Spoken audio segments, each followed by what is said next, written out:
Hello friends, welcome to Geetha channel. இன்றைக்கி நம்ம வீடியோவில் வந்து பார்த்திங்கன்னா ரொம்பவே ஈஸியான முறையில் ஸ்ப்ரிங் ஆனியன் எக்கு பொரியல் தான் பண்ண போகிறோம். வாங்க இது எப்படி செய்யலான்றதை பார்த்துடலாம். ரொம்பவே ஈஸியாக ஒரு 2 to 3 மினிட்ஸில் பண்ணக்கூடிய ஒரு ரெசிபி தாங்க இது. இதுக்கு நான் ஒரு கட் அளவுக்கு ஸ்ப்ரிங் ஆனியனை அலசிட்டு கட் பண்ணி வச்சுருக்கேன். நல்லா குட்டி குட்டியாக கட் பண்ணி வச்சுருக்கேன். பாருங்கள், இது போல் தான். 1/2 ஸ்பூன் அளவுக்கு மிளகுத்தூள், 1/2 ஸ்பூன் அளவுக்கு கரம் மசாலா தூள், 1 ஸ்பூன் அளவுக்கு தனியா தூள், உப்பு தேவைக்கேற்ப, 3 முட்டை எடுத்து வச்சுருக்கேன்.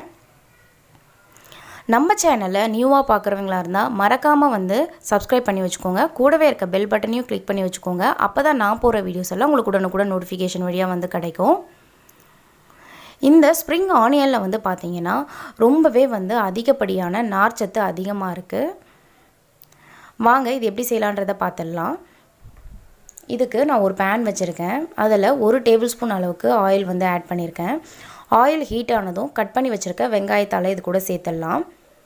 இப்போது இது நல்லா வந்து மிக்ஸ் பண்ணி விட்டுக்கலாம். இது கூடவே வந்து 1 ஸ்பூன் அளவுக்கு நான் உப்பு வந்து ஆட் பண்ணிக்கிறேன். அப்போ தான் வந்து வெங்காயத்தால் வந்து சட்டுன்னு வந்து வதங்கும்.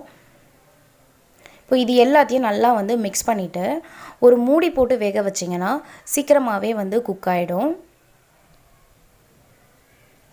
பாருங்கள், இதை போல் மூடி போட்டு வேக வச்சுருங்க. நல்லா வந்து இப்போது நல்லா வெந்துருச்சு ஸ்ப்ரிங் ஆனியனு.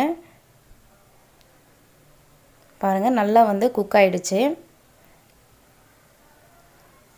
நான் 1 கட்டு அளவுக்கு உண்டான ஸ்ப்ரிங் ஆனியனுக்கு உண்டான வந்து நான் மசாலாஸ் வந்து சொல்லியிருக்கேங்க. நீங்கள் கொஞ்சம் அதிகமாக நீங்கள் செய்கிறதா இருந்தால் அதுக்கேற்றாப்புல மசாலாஸ் வந்து இன்க்ரீஸ் பண்ணிக்கோங்க.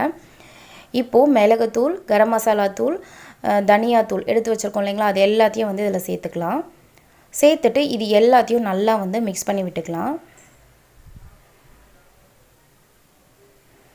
மசாலாஸ் வந்து அந்த வாசனை போகிற வரைக்கும், பச்சை வாசனை போகிற வரைக்கும் நல்லா வந்து இதை மிக்ஸ் பண்ணிக்கலாங்க.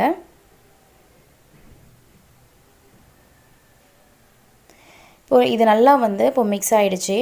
அடுத்து நம்ம வச்சுருக்க முட்டையை வந்து இதில் வந்து சேர்த்துக்கலாம்.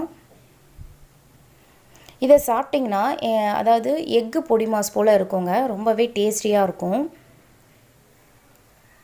பாருங்கள், இப்போ வச்சுருக்க முட்டையை நான் வந்து உடச்சி ஊற்றிக்கிறேன்.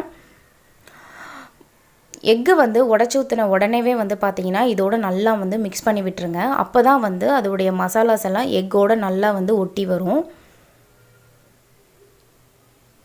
பாருங்கள், இதே போல் நல்லா வந்து மிக்ஸ் பண்ணி விட்டுருங்க. இந்த பொரியல் வந்து பார்த்திங்கன்னா ரொம்பவே வந்து சூப்பராக இருக்கும். ரசத்தோட அண்ட் சாம்பாரோடங்க. கண்டிப்பாக வீட்டில் ட்ரை பண்ணி பாருங்கள். நீங்கள் அது மட்டும் இல்லாத இது நார்மலாகவே வந்து ஒரு முட்டை பொரியல் பண்ணுறாப்போலேயே நீங்கள் பண்ணி சாப்பிட்டிங்கனாலும் நல்ல ஒரு ஃபில்லிங்காக இருக்கும் வயிறுக்கு. எம்டி ஸ்டொமக்கில் சாப்பிட்டிங்கனாலும் ரொம்பவே டேஸ்டியான ஸ்ப்ரிங் ஆனியன் எக் பொரியல் வந்து ரெடி ஆகிடுச்சு.